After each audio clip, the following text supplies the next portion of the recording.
Bonjour à tous, nous poursuivons aujourd'hui avec la 10e Mishnah du 7e Pérec. Comme nous l'avons vu dans la Mishnah précédente, le Korban Pessah qui est impur, qui est sorti en dehors de la muraille, donc il ne pourra pas être mangé, devra être brûlé.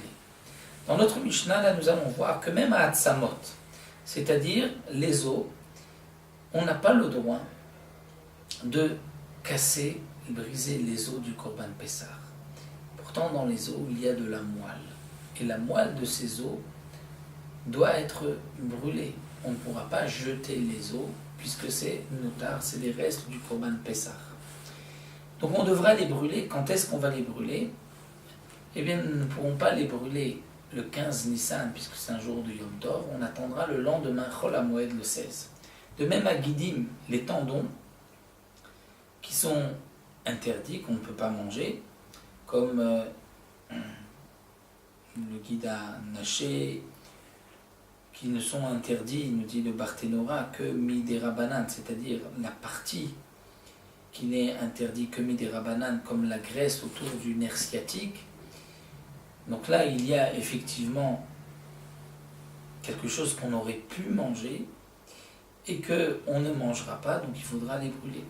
Ou bien un notar, ou un morceau du Korban Pessah qui a été laissé, qui n'a pas été mangé, il faudra brûler ce morceau quand il serait fou Béchicha Assar.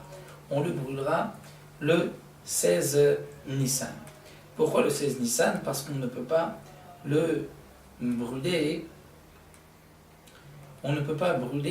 le notar le 15 Nissan, un jour de Yom Tov, donc on attendra le lendemain Chol HaMoed. Donc comme le Barthénora l'a précisé, Guidin, on traduit ici par le tendon le nerf sciatique, mais pas le nerf sciatique lui-même, qui lui, comme il est interdit, minatora, la consommation pourrait être brûlée immédiatement, mais c'est la graisse autour du nerf sciatique, ou une partie du nerf sciatique qui n'est interdit que midérabanan, ou que la minatora, on aurait pu le manger, c'est là qu'on devra le brûler en tant que notar. Chal Shisha Asar Liad Beshabbat. Si Pessah était tombé un vendredi, donc un jeudi soir. Donc le vendredi, le 15 Nissan, on ne pourra pas brûler le notar. On doit brûler quand? Le 16, mais le 16 c'est Shabbat. Quand est-ce qu'on va le brûler? Alors là, il serait fou Beshiva Asar. On brûlera le 17. Les filles chez l'An dochim le et Shabbat le Yom Tov, puisque pour brûler le notar, on ne pourra pas ni transgresser le Shabbat ni le Yom Tov, on ne pourra pas les brûler ni le 15 ni le 16, ni Yom Tov ni Shabbat, et donc on le laissera pour le 17. Donc là nous avons une petite Mishnah.